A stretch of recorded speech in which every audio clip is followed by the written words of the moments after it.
Price the Lord. Hallelujah, hallelujah. നിയമാവർത്തന പുസ്തകം 8-ാം അധ്യായം 17-ാം വാക്യം ഒന്ന് വായിച്ചു നോക്കുന്നത് നല്ലതാണ്. ഈ സമ്പത്തെല്ലാം നീ നിൻ്റെ കൈമിടുക്കുകൊണ്ട് ഉണ്ടാക്കിയതാണെന്ന് നീ പറയരുത്, അതെല്ലാം ദൈവം നിനക്ക് നൽകിയതാണ്. അതാണ് നിയമാവർത്തന പുസ്തകം 8-ാം അധ്യായം 17-ാം വാക്യം നമ്മളോട് പറയുന്നത്. സഹോദരങ്ങളെ, നമുക്കിന്ന് പരിശോധിക്കേണ്ട ഒരു കാര്യമാണ്, സാമ്പത്തിക മേഖലയിൽ ദൈവം എന്നെ എളിവുപ്പെടുത്തിയിട്ടുണ്ടോ? ചോദ്യമാണ്. സാമ്പത്തിക മേഖലയിൽ ദൈവം എന്നെ എളിവുപ്പെടുത്തിയിട്ടുണ്ടോ? ഉണ്ടെങ്കിൽ ഇതാ നമുക്ക് സമ്പത്തിന് നേരെയുള്ള നമ്മുടെ ഇന്ന് വരെയുള്ള ആറ്റിറ്റ്യൂഡിനെ ഒന്ന് പരിശോധിക്കേണ്ടിയിരിക്കുന്നു. അത് നമ്മൾ ദൈവം തന്നതാണെന്ന് മനസ്സിലാക്കി ഞാനൊന്നും കൊണ്ടുവന്നിട്ടില്ല, ഉടമസ്ഥാവകാശം ദൈവത്തെ ഏൽപ്പിക്കുക. ഞാൻ ഒരു പടി കൂടി കടന്ന് പറയട്ടെ. ഒരുപക്ഷേ ഈ കൂട്ടായ്മയിൽ ചിലരെങ്കിലും സാമ്പത്തിക മേഖലയുമായി ബന്ധപ്പെട്ട് മനസ്സ് വിഷമിച്ചിരിക്കുന്നവർ കാണും. Hallelujah, hallelujah. എങ്ങനെയാണ് ഈ ദുഃഖത്തിൽ നിന്ന് മോചനം പ്രാപിക്കുക? സാമ്പത്തിക മേഖലയിൽ ഏതെങ്കിലും വിധത്തിൽ ദുഃഖമോ വിഷമതയോ വേദനയോ ഉള്ള ആളുകൾ എങ്ങനെയാണ് ആ ദുഃഖത്തിൽ നിന്ന് വേദനയിൽ നിന്ന് മോചനം പ്രാപിക്കുക? Hallelujah, hallelujah. അവരാദ്യമായി മനസ്സിലാക്കേണ്ടത്, ഞാൻ കൈകാര്യം ചെയ്തിട്ടുള്ള മുഴുവൻ സമ്പത്തും, ഈ ഭൂമിയിൽ കാണുന്ന സർവ്വസമ്പത്തും അതിൻ്റെ ഉടമസ്ഥൻ ദൈവമാണ്. അതൊരിക്കലും ഞാനല്ല, അത് ദൈവത്തിൻ്റെതാണ് എന്നൊന്ന് അംഗീകരിച്ച് നിൻ്റെ ഉടമസ്ഥാവകാശം ആദ്യമേ തന്നെ നീ സറണ്ടർ ചെയ്യുക. ബലിപീഠത്തിൽ വെച്ച് ദൈവത്തിന് കൊടുക്കുക. ഞാനതിൻ്റെ ഉടമസ്ഥാവകാശം ഉപേക്ഷിക്കുന്നു എന്ന് പറയുമ്പോൾ തന്നെ ഇതാ നമ്മുടെ ജീവിതത്തിൽ ദൈവത്തിൻ്റെ പ്രവർത്തനം ആരംഭിച്ചു കഴിഞ്ഞു. ഹല്ലേലൂയ. ദൈവം തന്ന ചില കാര്യങ്ങൾ ദൈവം ആരിൽ നിന്നെങ്കിലും എടുത്തു മാറ്റുമ്പോൾ ദൈവം ചോദിക്കുന്ന എല്ലാവരോടുമായി, അങ്ങനെ ആരിൽ നിന്നെല്ലാം ദൈവം എടുത്തു മാറ്റിയിട്ടുണ്ടോ അവരോടെല്ലാവരോടും ദൈവം ചോദിക്കുന്ന ശ്രദ്ധേയമായ ഒരു ചോദ്യമുണ്ട്. അത് ലൂക്കാ 12 രേഖപ്പെടുത്തിയിരിക്കുന്നു. അതിങ്ങനെയാണ് നമ്മൾ വായിക്കുന്നത്. ഒരു ധനാഢ്യൻ, അവന് ധാരാളം വയലേലകളുണ്ടായിരുന്നു. അവിടെയെല്ലാം അവൻ കൃഷി ചെയ്തു, ധാന്യമുണ്ടായി, അറപ്പുരയിൽ ശേഖരിച്ചു. അവൻ തന്നോട് തന്നെ പറഞ്ഞു, അല്ലയോ ആത്മാവേ, തിന്നുക, കുടിക്കുക, അനേകം വർഷത്തേക്ക് വേണ്ട വിഭവങ്ങൾ ഇതിൻ്റെ അകത്തുണ്ട്. അപ്പോൾ ദൈവം അവനോട് ചോദിക്കുകയാണ്, ഇന്ന് രാത്രിയിൽ നിൻ്റെ ആത്മാവിനെ ഞാൻ പിൻവലിച്ചാൽ ഇവയെല്ലാം ആരുടേതായിരിക്കും? ഇതാണ് ദൈവം ചോദിക്കുന്ന ചോദ്യം. ഇത് ആരുടേതാണ്? നമ്മളിന്ന് എന്തെങ്കിലും എടുത്തു മാറ്റിയിട്ടുണ്ടെങ്കിൽ, അത് സമ്പത്താകട്ടെ മറ്റെന്തെങ്കിലും ആയിക്കൊള്ളട്ടെ, നമ്മൾക്കതിനെക്കുറിച്ച് ദുഃഖം കാണും. പക്ഷെ ദൈവത്തിൻ്റെ ആദ്യത്തെ ചോദ്യം, ഇത് ആരുടേതാണെന്ന് നീ പറ. പ്രിയപ്പെട്ടവരെ, ദൈവത്തിന് എടുത്തു മാറ്റാൻ പറ്റാത്തതായിട്ട് എന്തെങ്കിലും നമ്മുടെ കൈവശം ഇരിപ്പുണ്ടോ? ഏതും ദൈവത്തിന് ഏത് നിമിഷത്തിലും എടുത്തു മാറ്റാം. ഞാനെൻ്റെ വേർപ്പ് തൊളി കൊണ്ടും അധ്വാനം കൊണ്ടും ഉണ്ടാക്കിയതാണെന്നൊക്കെ പറഞ്ഞാൽ പോലും തമ്പുരാന് ഏത് സമയത്തും അത് എടുത്തു മാറ്റാം. കാരണം ആത്യന്തികമായി അത് ദൈവത്തിൻ്റെതാണ്. ആത്യന്തികമായി ദൈവമാണ് അതിൻ്റെ ഉടമസ്ഥൻ, നമ്മളാരും അതിൻ്റെ ഉടമസ്ഥരല്ല. അപ്പോൾ അതുകൊണ്ട് ഈ ഒരു കാഴ്ചപ്പാട് നമുക്ക് എപ്പോഴും ഉണ്ടാകണം. ഞാനല്ല ഇതിൻ്റെ ഉടമസ്ഥൻ എന്ന ചിന്ത. ഈ ചിന്ത നമ്മളെ വളരെ പെട്ടെന്ന് മറ്റൊന്നിലേക്ക് നയിക്കുന്നു. ദൈവമാണ് സമ്പത്തിൻ്റെ ഉടമസ്ഥനെങ്കിൽ ഈ നാൾ വരെയും ദൈവം സമ്പത്ത് കൊണ്ട് നമ്മളെ സഹായിച്ച കഴിഞ്ഞ കാല നിമിഷങ്ങളെ ഓർത്ത് ദൈവത്തിന് സ്തോത്രവും നന്ദിയും പറയുവാൻ നമുക്ക് കഴിയും. നമ്മൾ ആദ്യമായി പരിശോധിക്കേണ്ടത് അതാണ്, ഇതിൻ്റെ ഉടമസ്ഥൻ ആര് എന്നതാണ്. ഇത് നമുക്ക് ആത്മാർത്ഥമായി ദൈവസന്നിധിയിൽ പറയാനായിട്ട് കഴിയണം. അപ്പോൾ അതുകൊണ്ട് അത് പറഞ്ഞു കഴിയുമ്പോൾ, കർത്താവേ നീയാണ് ഇതിൻ്റെ ഉടമസ്ഥനെന്ന് അംഗീകരിച്ചു കഴിഞ്ഞാൽ നമ്മൾ ആ ഉടമസ്ഥാവകാശം തമ്പുരാന്റെ പക്കൽ ഉയർത്തി ദൈവത്തിന് സ്തോത്രവും നന്ദിയും പറയുക. അങ്ങനെ പറയും തോറും ആ ഉടമസ്ഥതയിലുള്ള നമ്മുടെ മാനസിക ബന്ധനം തകരും. നമുക്ക് പൂർണ്ണമായി ദൈവത്തിന് ദാനമായി നമുക്കതിനെ കാണാൻ സാധിക്കും. അങ്ങനെ സമ്പത്ത് കൊണ്ട് ദൈവത്തെ നമ്മൾ ആരാധിക്കേണ്ടതാണ്. പലപ്പോഴും സമ്പത്ത് കൊണ്ട് നമ്മൾ നമ്മളെ തന്നെയാണ് മഹത്വപ്പെടുത്തിക്കൊണ്ടിരിക്കുന്നത്. ദൈവത്തിന് കൊടുക്കേണ്ടതായ മഹത്വം നമ്മൾ തട്ടിയെടുത്തുകൊണ്ടിരിക്കുന്നു.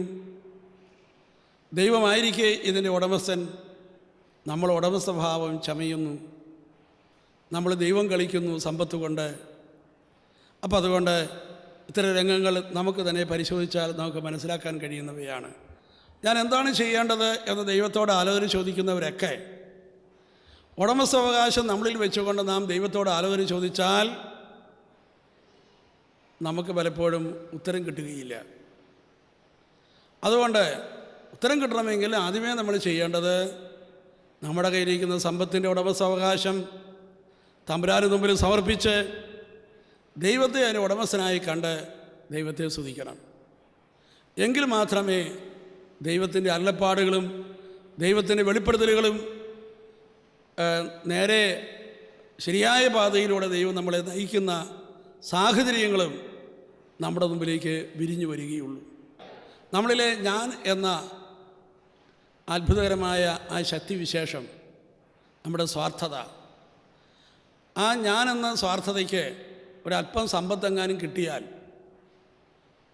നമ്മുടെ നിറം മാറും, രൂപം മാറും. Price the Lord. ഹല്ലേലൂയ. ചിലരത് പോയി കഴിയുമ്പോൾ എത്ര പാവത്താന്മാരാണ് ആയിട്ടാണ് കാണപ്പെടുക. Hallelujah, hallelujah. പക്ഷേ അത് പുറമേയുള്ള ഒരു ഒരു എളിമയുടെ രൂപമൊക്കെയാണ്. ഒരിക്കലൊരു സഹോദരനുമായി സംസാരിക്കുകയായിരുന്നു. പുള്ളിക്ക് കുറേ പണമൊക്കെ ഉണ്ടായിരുന്നു, എല്ലാം പോയി. പുള്ളി അങ്ങനെ ഒതുങ്ങി ധ്യാനഹോളിൽ വന്നിരിക്കുകയാണ്. Hallelujah, hallelujah. കണ്ടാൽ തോന്നും ഇപ്പോൾ എന്തോ ഒരു എളിമ, പണ്ടത്തെ പ്രതാപമൊക്കെ പോയി വളരെ ഒതുങ്ങിയിരിക്കുകയാണ്. ഹല്ലേലൂയ. പുള്ളിയുമായി സംസാരിക്കാൻ വന്നപ്പോൾ കുറച്ച് കഴിഞ്ഞപ്പോൾ പുള്ളിയുടെ വിധം മാറി. പുള്ളി പറഞ്ഞു, കാശൊക്കെ പോയി എന്നുള്ളത് ശരിയാണ്, പക്ഷേ ഞാനെന്ന് പറഞ്ഞാൽ ഞാൻ തന്നെയാണെന്ന് പറഞ്ഞു. Hallelujah, hallelujah. പണ്ടത്തെ പ്രതാപത്തെക്കുറിച്ചൊക്കെയാണ് പുള്ളിക്ക് പറയാനുള്ളത്. നഷ്ടപ്പെട്ടു പോയതിനെ കേന്ദ്രമാക്കിക്കൊണ്ട് ഇപ്പോഴും പ്ലാൻ ഉണ്ടാക്കിക്കൊണ്ടിരിക്കുന്ന ആളുകളുണ്ട്. അവരെന്ത് സംസാരിച്ചാലും ഇപ്പോൾ അതുണ്ടായിരുന്നത് ഞാൻ കാണിച്ചു തരാമായിരുന്നു എന്ന് പറഞ്ഞുകൊണ്ടിരിക്കും. ഹല്ലേലൂയ. അപ്പോൾ മനസ്സിൽ നിന്ന് പോയിട്ടില്ല, ഇപ്പോഴും ഉടമസ്ഥാവകാശം അങ്ങനെ ഇരിക്കുകയാണ്. അപ്പോൾ അതുകൊണ്ട് നമുക്ക് ഈ മേഖലയിൽ ദൈവത്തെ ആരാധിക്കേണ്ടതായിട്ടുണ്ട്, ദൈവത്തെ സ്തുതിക്കേണ്ടതായിട്ടുണ്ട്. സ്വന്തം ഉടമസ്ഥതയിൽ നാം വയ്ക്കുമ്പോൾ നമ്മൾ അറിഞ്ഞിരിക്കുക, അത് സാത്താൻ്റെ ഒട്ടേറെ ഉപദേശങ്ങളായിരിക്കും നമുക്ക് കിട്ടുക. ദൈവത്തിൻ്റെ ഉടമസ്ഥതയിലേക്ക് വെച്ചാൽ പിന്നെ അതിനെ തൊടാൻ സാത്താന് സാധ്യമല്ല. ഞാനെപ്പോഴും പറയാറുണ്ട്, ഇപ്പോൾ ഈ പുസ്തകം ഞാൻ പറയുകയാണ്, ഇത് എൻ്റേതാണ്. എൻ്റേതാണെന്ന് ഞാൻ പറയുമ്പോൾ ഇതിന് മറ്റൊരു അർത്ഥമുണ്ട്. എന്നേക്കാൾ ആരോഗ്യവും എന്നേക്കാൾ ബുദ്ധിയും എന്നേക്കാൾ കഴിവുമുള്ള ഒരാൾക്ക് ഇത് തട്ടിയെടുക്കാവുന്നതേ ഉള്ളൂ. എന്നേക്കാൾ ആരോഗ്യവും എന്നേക്കാൾ ബുദ്ധിയും എന്നേക്കാൾ കഴിവുമുള്ള ഒരാളുടെ മുമ്പിൽ ഇതാ ഞാൻ സുരക്ഷിതനല്ല. Price the Lord. എന്നാൽ ഞാൻ പറയട്ടെ, ഇത് ദൈവത്തിൻ്റെതാണെന്ന് പറഞ്ഞാലോ ദൈവത്തിന് മുകളിൽ പിന്നെ വേറെ ആരുമില്ല. Price the Lord. ഹല്ലേലൂയ. ഇപ്പോൾ നമ്മൾ മനസ്സിലാക്കുക, ആ ഉടമസ്ഥാവകാശം ഈശോയ്ക്ക് കൊടുക്കുമ്പോൾ നമ്മുടെ ഉള്ളിൽ കടന്നു വരുന്ന വലിയ ആദ്യത്തെ അനുഭവമാണ് വലിയ സമാധാനം, ബുദ്ധിയെ ഉല്ലംഘിക്കുന്ന സമാധാനം. ഇപ്പോൾ കഴിഞ്ഞ കാലങ്ങളിൽ നമ്മുടെ ജീവിത രീതിയും കാഴ്ചപ്പാടുകളുമൊക്കെ ഒത്തിരി അടിമത്തങ്ങൾ നമ്മുടെ ഉള്ളിൽ സൃഷ്ടിച്ചിട്ടുണ്ട്. നമ്മുടെ മാനസികമായ സ്വാതന്ത്ര്യം നമുക്ക് നഷ്ടപ്പെട്ടു പോയിട്ടുണ്ട്. നമ്മുടെ മനസ്സ് ചിലതിൻ്റെ എല്ലാം അടിമത്തത്തിലാണ് കഴിയുക. നമുക്ക് ഇതിൽ നിന്ന് വിടുതൽ പ്രാപിക്കണം. ആ വിടുതൽ നമ്മളെ എത്രയോ ഉയരങ്ങളിലേക്കാണ് ഉയർത്തുന്നത് എന്ന് നമ്മൾ മനസ്സിലാക്കേണ്ടതാണ്. ഹല്ലേലൂയ. സഹോദരങ്ങളെ, അതുകൊണ്ട് സാമ്പത്തിക മേഖലയുമായി ബന്ധപ്പെട്ട് പലവിധത്തിലുള്ള തകർച്ചകളും മാനസിക പീഡകളും പലരെയും കുറ്റപ്പെടുത്തിക്കൊണ്ടിരിക്കുന്ന അവസ്ഥകളും ഒരുപക്ഷെ നമ്മുടെ കൊച്ചു ബുദ്ധി നമ്മുടെ മുമ്പിൽ ഉണ്ടാക്കിയേക്കാം. പക്ഷെ നമ്മൾ അങ്ങനെയല്ല ചിന്തിക്കേണ്ടത്. ദൈവം എൻ്റെ കയ്യിലേക്ക് തന്ന ഇതെല്ലാം അതെനിക്ക് വിശദീകരിക്കണം. അതുകൊണ്ട് എനിക്ക് എൻ്റെ ദൈവത്തെ ആരാധിക്കണം.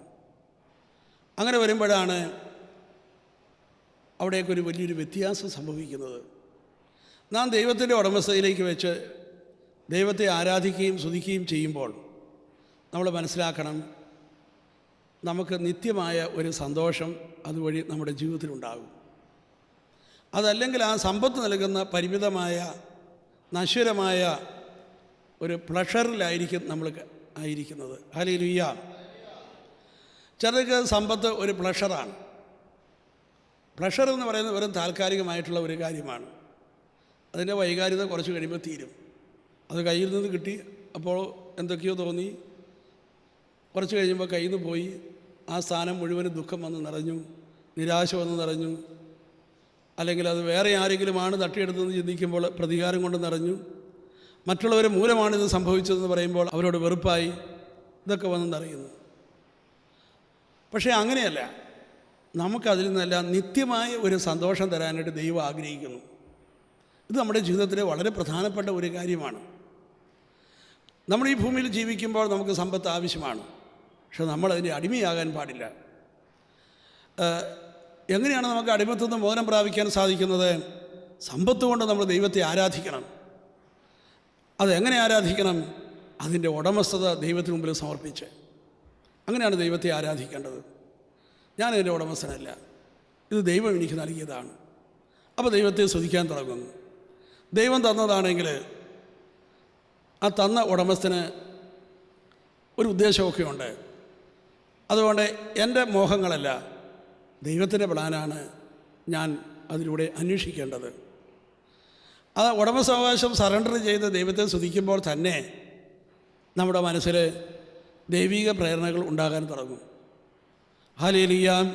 അപ്പോൾ ഞാനെന്ന് പറയുന്ന നമ്മുടെ ഉള്ളിലെ ആ ഭാവം അതിൻ്റെ കയ്യിലേക്ക് സമ്പത്ത് വന്നാൽ അത് വളരെ ശക്തമായ, ഒരിക്കലും വിട്ടുപോകാത്തവണ്ണമുള്ളൊരു ശക്തിയായിട്ട് മാറും.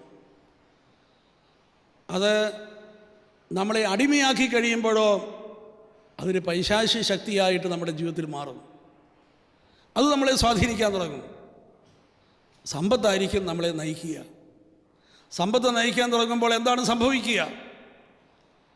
നമ്മുടെ ജീവിതത്തിൻ്റെ മുദ്രാവാക്യമൊക്കെ മാറും. നമ്മൾ ഒരേ ഒരു കാര്യത്തെ മുന്നിൽ കണ്ടുകൊണ്ട് മുന്നോട്ട് നീങ്ങും.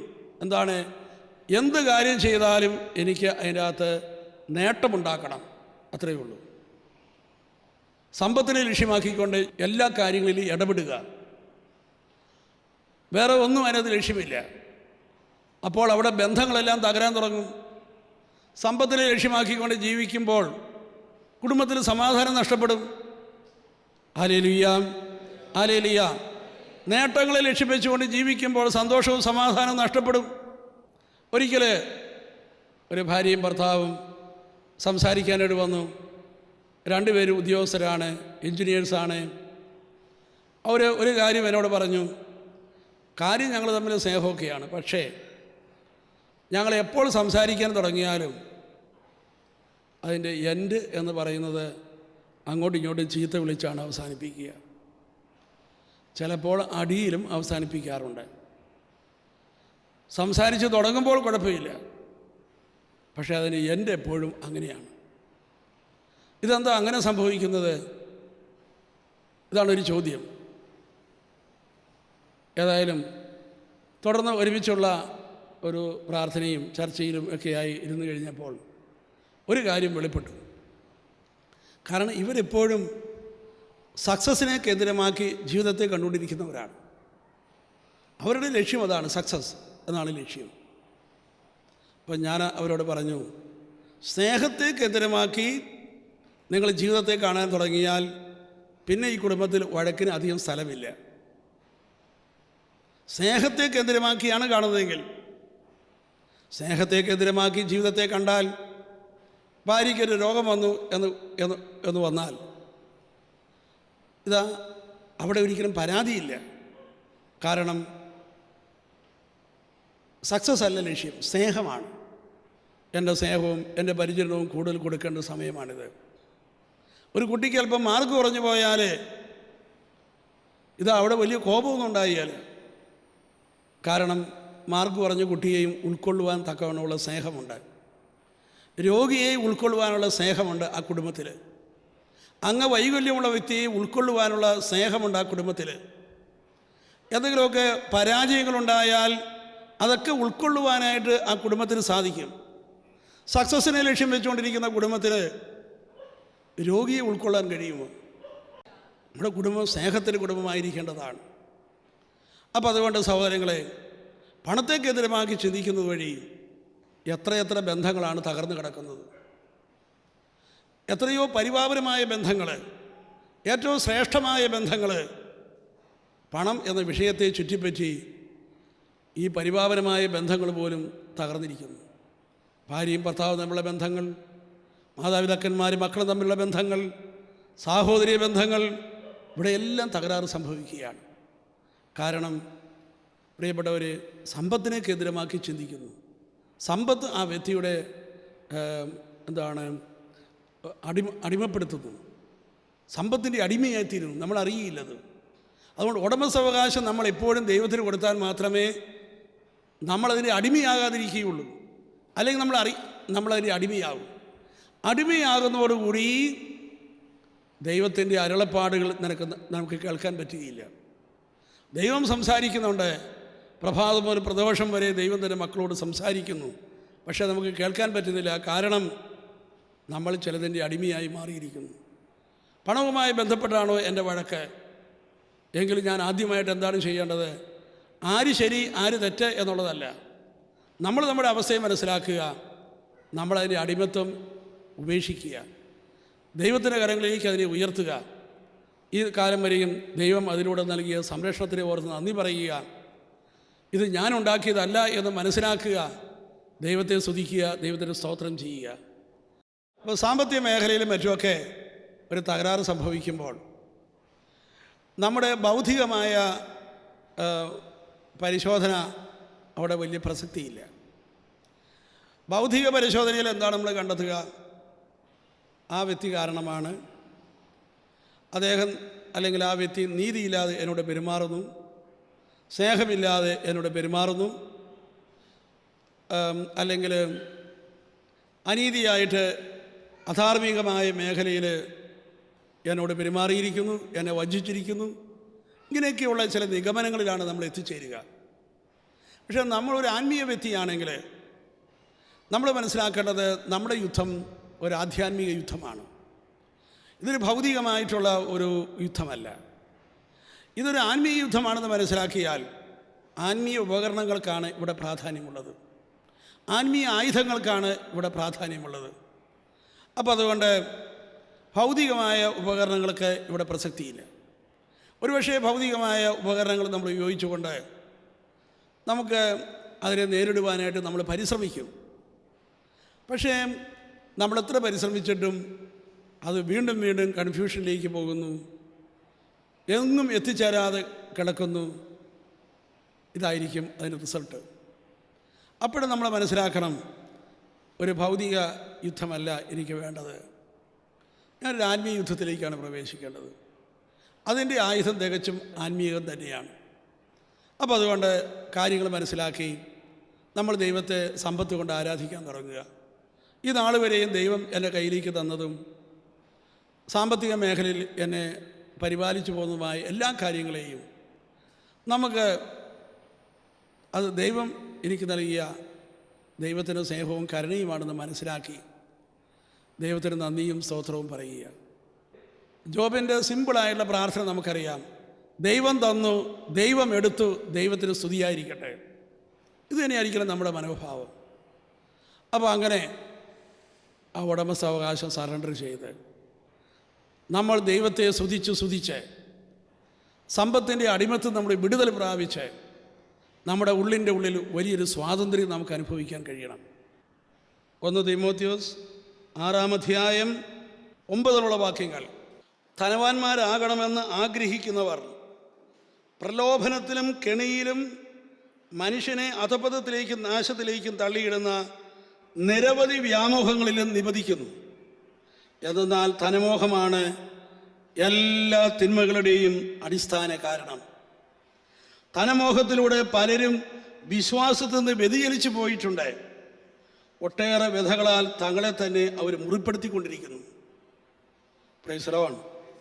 ഈ ഒരു അടിമത്വം പ്രിയപ്പെട്ടവരെയും നമ്മൾ പലപ്പോഴും സമ്പത്തിൻ്റെ അടിമത്വം എന്തുമാത്രം നമുക്കുണ്ട് എന്ന് നമുക്കറിയാൻ പാടില്ല. ഇത് എങ്ങനെ അറിയും? അതൊരു ചോദ്യമാണ്. Price the Lord. എൻ്റെ എന്നത് എന്തുമാത്രം സമ്പത്തിൽ ചേർന്നിരിക്കുന്നു എന്ന കാര്യം, നമ്മുടെ സമ്പത്തിൽ ചേർന്നിരിക്കുന്നു എന്ന കാര്യം നമ്മൾ എങ്ങനെ അറിയും? എൻ്റെ എന്നത് ചേർന്നിരിപ്പുണ്ടെങ്കിൽ അതറിയുവാനുള്ള മാർഗം അതിൽ നിന്ന് വേദനയുണ്ടാകുന്നുണ്ടോ എന്ന ചോദ്യമാണ്. എൻ്റെ എന്നതുണ്ടെങ്കിൽ നമുക്ക് വേദനയുണ്ടാകും. ഹല്ലേലൂയ.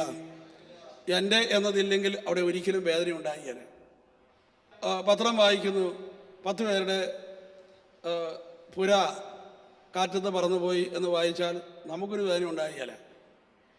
നേരെ മറിച്ച് നമ്മുടെ ആരുടെയെങ്കിലും ഒരാളുടെ പേര ചോർന്നു പോയെന്ന് വന്നാലോ അപ്പം നമുക്കൊരു വേദന ഉണ്ടാകും. കാരണം എൻ്റെ അവിടെ ചേർന്നിട്ടുണ്ട്. Price the Lord. Hallelujah, hallelujah. അപ്പോൾ സാമ്പത്തിക മേഖലയിൽ ദൈവം ഇങ്ങനെ ഇടയ്ക്ക് ചില കാര്യങ്ങൾ അനുവദിക്കുമ്പോൾ നമ്മൾ മനസ്സിലാക്കണം, അല്ല ഞാനിപ്പോൾ എത്ര വലിയതായിട്ടാണ് വേദനിക്കുന്നത്, ഇതിന് നഷ്ടത്തെക്കുറിച്ച് ഓർത്ത് എത്ര അതിശക്തമായിട്ടാണ് ഞാൻ വേദനിക്കുന്നത്. എന്തുമാത്രം വേദന അതിനകത്തുണ്ടോ അത്രയും എൻ്റെ എന്നത് അതിൽ അടിഞ്ഞു ചേർന്നിട്ടുണ്ട്. എന്തുമാത്രം എൻ്റെ എന്നത് അതിനകത്ത് ചേർന്നിരിപ്പുണ്ടോ തീർച്ചയായിട്ടും നമുക്കവിടെ ഒരു ബലിപീഠം ഉണ്ടാക്കിയേ പറ്റൂ. ആ എൻ്റെ എന്നത് ബലിയർപ്പിക്കുവാനായിട്ട്. Praise the Lord. Hallelujah, hallelujah, hallelujah, hallelujah. അപ്പോൾ നമുക്ക് ഒരു പക്ഷേ തോന്നും, എനിക്കങ്ങനെ വലിയ സമ്പത്തിൻ്റെ അടിമയൊന്നും അല്ല ഞാൻ. അങ്ങനെ നമ്മൾ പറഞ്ഞുകൊണ്ടിരിക്കുമ്പോഴായിരിക്കും ഇതാ നമുക്കൊരു സാമ്പത്തികമായ ഒരു നഷ്ടം സംഭവിക്കുന്നത്, അല്ലെങ്കിൽ നമ്മളെ ആരെങ്കിലും ഈ മേഖലയിൽ ഒന്ന് വഞ്ചിക്കുന്നത്. അപ്പോൾ പിന്നെ നമുക്ക് സഹിക്കാൻ പറ്റുന്നില്ല, നമുക്ക് എന്ത് ചെയ്താൽ ക്ഷമിക്കാൻ പറ്റുന്നില്ല, നമ്മൾ കിടന്ന് വിഷമിക്കാൻ തുടങ്ങുന്നു. എന്ത് ചെയ്താൽ നമ്മുടെ തലയിൽ നിന്ന് പോകുന്നില്ല. Price the Lord. Hallelujah, hallelujah, hallelujah. അപ്പോഴാണ് നമ്മൾ മനസ്സിലാക്കുന്നത് എന്തുമാത്രം ഈ സമ്പത്ത് നമ്മളെ അടിമപ്പെടുത്തിയിരിക്കുന്നു എന്ന കാര്യം നമ്മൾ അറിയുകയില്ല. നമ്മളതിനകത്ത് മുഴുകി നമ്മളങ്ങനെ മുന്നോട്ട് പോകുമ്പോൾ നമ്മളൊരിക്കലും അത് അറിയുകയില്ല. കുറേ നാളുകൾക്ക് മുമ്പേ ഒരു സഹോദരൻ എന്നോട് പറഞ്ഞു, എനിക്കങ്ങനെ സമ്പത്തുമായിട്ടോ ഒന്നും വലിയ ബന്ധങ്ങളൊന്നുമില്ല, ഞാൻ ആ കാര്യത്തിലൊക്കെ വളരെ കറക്റ്റാണ് എന്നൊക്കെ പറഞ്ഞു. പക്ഷെ അദ്ദേഹം തന്നെ നട്ടുപിടിപ്പിച്ച ഒരു തെങ്ങും തോട്ടം അത് കുടുംബസ്വത്തിൻ്റെ ഭാഗമായി കിടക്കുകയായിരുന്നു. എന്നാൽ അപ്പൻ അത് അദ്ദേഹത്തിന് സഹോദരന് ആയിട്ട് വീതം വെച്ചപ്പോൾ പിന്നെ പുള്ളിക്ക് അത് സഹിക്കാൻ പറ്റുന്നില്ല. Price the Lord. Hallelujah, hallelujah, hallelujah. പുള്ളി വീണ്ടും പറഞ്ഞു, കൊടുത്തത് എനിക്ക് വിരോധമൊന്നുമില്ല, പക്ഷേ എന്നോടൊന്ന് പറയാമായിരുന്നു. Price the Lord. എന്തെല്ലാം ചരടുകൾ അതിനകത്ത് ചേർത്ത് വെച്ചാലും അതെല്ലാം എൻ്റെ എന്നതിൻ്റെ തെളിവാണ്. നമുക്ക് ആത്മാർത്ഥമായും സത്യസന്ധമായും വിഷയത്തെ നമുക്ക് സമീപിക്കാൻ കഴിയണം. നമ്മുടെ അടിമത്വം ദൈവം നമുക്ക് തന്നെ വെളിപ്പെടുത്തി തരുന്നു. ഒരു കാര്യം നമ്മൾ അറിഞ്ഞിരിക്കുക, നമ്മുടെ ഈ ലോകത്തിൽ സംഭവിക്കുന്ന പല കാര്യങ്ങളും നമ്മൾ വിചാരിക്കുക ആ വ്യക്തിയുടെ വഞ്ചന കൊണ്ട് സംഭവിക്കുന്നതാണ്, അയാളുടെ വളരാത്ത മനസ്സ് കാരണം സംഭവിക്കുന്നതാണ്. നമ്മുടെ ചുറ്റുപാടുള്ള ചില വ്യക്തികൾ മനഃപൂർവ്വം എന്നെ ദ്രോഹിക്കാൻ വേണ്ടി ചെയ്യുന്നതാണ് എന്നൊക്കെ നമുക്ക് തോന്നും. എന്നാൽ നമ്മൾ ഒരു ദൈവാത്മാവിന് നിറവോടുകൂടി നമ്മുടെ ജീവിതത്തെ സമീപിക്കുകയാണെങ്കിൽ ഒരു കാര്യം നമുക്ക് കാണാൻ കഴിയും. എൻ്റെ ദൈവം എൻ്റെ ഉള്ളിലെ ഒരു അടിമത്വം എനിക്ക് വെളിപ്പെടുത്തി തരികയാണ്. അല്ല, നിനക്ക് അല്പം പണം പോയി കഴിഞ്ഞപ്പം എന്തൊക്കെയാണ് നിന്റെ ജീവിതത്തിൽ സംഭവിച്ചു? നിനക്ക് ഉറക്കമില്ല, നീ കടന്ന് തലകുത്തി മറിയുന്നു. നാളെക്കുറിച്ച് നീ ഒത്തിരി കാണുന്നു. ഞാനെങ്ങനെ ജീവിക്കുമെന്നൊക്കെ ചോദിക്കുന്നു. ഇത്രയും വർഷമായി ഞാൻ നിന്നെ പരിപാലിച്ചുകൊണ്ടിരിക്കുന്നു. എൻ്റെ പരിപാലനയിലുള്ള വിശ്വാസത്തേക്കാൾ കൂടുതലായി നീ നിൻ്റെ കഴിവിലും നിൻ്റെ പരിശ്രമത്തിലുമായിരുന്നു ഇതിനെ ആശ്രയിച്ചുകൊണ്ടിരുന്നത്. അപ്പോൾ ഈ കെട്ട് നമ്മളെ പൊട്ടിച്ച് ദൈവം നമ്മളെ അതിനേക്കാൾ വലിയ ഒരു അനുഗ്രഹത്തിലേക്ക് ദൈവം നമ്മളെ ഉയർത്താനായിട്ട് പോവുകയാണ്. നമുക്ക് നമ്മളെ തന്നെ മനസ്സിലാക്കി തരാനുള്ള ഒരു സന്ദർഭമായി ഇതിനെ കാണണം. പലപ്പോഴും നമ്മുടെ ജീവിതത്തിൽ ആരെങ്കിലും നമ്മളോടൊക്കെ പെരുമാറുമ്പോൾ നമ്മൾ അവരെ ജഡ്ജ് ചെയ്യുകയാണ്. അവർ അങ്ങനെയാണ്, ഇങ്ങനെയാണ്, മനഃപൂർവ്വമാണ്, എന്നെങ്കിലും നശിപ്പിക്കാൻ വേണ്ടിയിട്ടാണ് എന്നൊക്കെ നമ്മൾ വ്യാഖ്യാനിക്കുന്നു. അത്തരം വ്യാഖ്യാനങ്ങളൊക്കെ നമ്മളെ എന്തുമാത്രം ദുഷിപ്പിക്കുന്നു എന്ന് നമ്മൾ ചിന്തിക്കുക. അങ്ങനെ ഒരു വ്യാഖ്യാനം നമ്മുടെ ആധ്യാത്മികതയിലില്ല. ഇത് നീ ആരാണെന്ന് ദൈവം വെളിപ്പെടുത്തി തരിക. ഇത്രയേ ഉള്ളൂ. അരേക്കർ ഭൂമി പോയാൽ നീ തലകുത്തി മറിയുന്നവനാണ്. 10 പൈസ നിന്റെ ജീവിതം നഷ്ടപ്പെട്ടു പോയാൽ ഉറക്കം കെട്ടുപോകുന്നവനാണ് നീ. അത് ചിലപ്പോൾ 1 വർഷം വരെയും ചിലപ്പോൾ നീ വേദനിച്ചിരിക്കും. ചിലപ്പോൾ ഈ ഒരു തകർച്ചയെ തുറന്ന് നീ രോഗിയായിത്തീരുന്നു, നീ മെൻ്റൽ പേഷ്യൻ്റായി തീരുന്നു. അപ്പോൾ ആലോചിച്ച് നോക്കിക്കേ, എന്തുമാത്രം അടിമത്തം നിനക്കൊണ്ട്. ഇത്രയേ ഉള്ളോ നീ അതിൻ്റെ അടിമയാണോ? Praise the Lord. Hallelujah, hallelujah. നമ്മളെ ദൈവം ഈ ലോകത്തിൽ ഇട്ടിരിക്കുന്നത് നമ്മൾ ഈ ലോകത്തിൻ്റെ അടിമയാകാതിരിക്കാനായിട്ടാണ്. അതാണ് മനുഷ്യൻ്റെ വിജയം. അതാണ് നമുക്കതിൻ്റെ മേൽ ഉയർന്നു നിൽക്കാനായിട്ട് കഴിയണം. ഹല്ലേലൂയ. അപ്പോൾ ഇതിൽ നിന്ന് നമ്മൾ നമ്മുടെ ജീവിതത്തെ പരിശോധിക്കുക. നമ്മൾ മറ്റുള്ളവരുടെ ജീവിതത്തെ പരിശോധിക്കാൻ പോകരുത്. നമ്മുടെ കുടുംബത്തിലുള്ള അംഗങ്ങൾ എന്നോട് എങ്ങനെയാണ് പെരുമാറുന്നത്, അവരെന്തൊക്കെയാണ് എന്നോട് സംസാരിച്ചത്, അവരെന്താ എന്നോട് അങ്ങനെ പെരുമാറിയത്, എന്താണ് അവരെന്തുകൊണ്ടാണ് വഞ്ചന കാണിച്ചത്, ഇത്തരം ചോദ്യങ്ങളെല്ലാം തലയിൽ ദൂരെ എറിയുക. നീ ഇതിൽ നിന്ന് പരിശോധിക്കുക, നീ ആരാണ്. നീ ഇത്രയേ ഉള്ളൂ. അപ്പോൾ നിൻ്റെ എൻ്റെ എന്നത് എത്രമാത്രം ഈ സമ്പത്തിൽ അലിഞ്ഞു കിടക്കുന്നു എന്ന് നീ മനസ്സിലാക്കുക. അപ്പോൾ എൻ്റെ എന്നത് കാണണമെങ്കിൽ നമുക്ക് അത് ഒരു വേദനയിലൂടെ കാണുകയുള്ളൂ. വേദനയുണ്ടോ അതിൻ്റെ അർത്ഥം എൻ്റെ കിടപ്പുണ്ട്, അല്ലെങ്കിൽ നമുക്ക് വേദന ഉണ്ടാകേണ്ട കാര്യമില്ല. Price the Lord. Hallelujah, hallelujah. അപ്പം അതുകൊണ്ടാണ് ദൈവം ഇടയ്ക്കിടയ്ക്കെല്ലാം നമ്മുടെ അടിമത്തം ദൈവം പരിശോധിക്കും. ഇടയ്ക്കൊന്ന് ദൈവം അതൊന്ന് എടുത്തു മാറ്റി നോക്കും. എടുത്തു മാറ്റുമ്പോഴെല്ലാം നമ്മുടെ മുമ്പിൽ ഒരൊറ്റ ചോദ്യമേ ഉള്ളൂ, ഇതാരുടേതാണ്? നീ പറയുകയാണ് ഞാൻ അധ്വാനിച്ചുണ്ടാക്കിയതാണ് എങ്കിൽ ആ വേദന തന്നെ സംഭവിച്ചുകൊണ്ടിരിക്കും.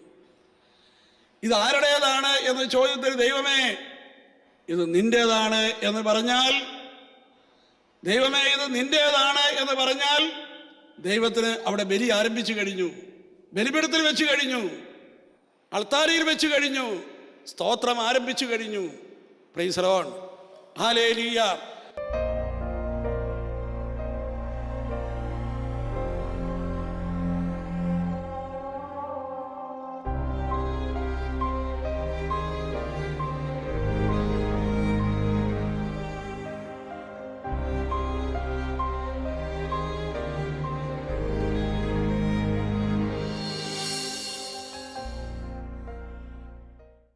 വിശദ വിവരങ്ങൾക്ക് director, divine vision, divine retreat centre, Muringoor, Chalakudy 680316, Kerala, south India. Telephone 0091 480 270 8098, 0091 480 270 2613.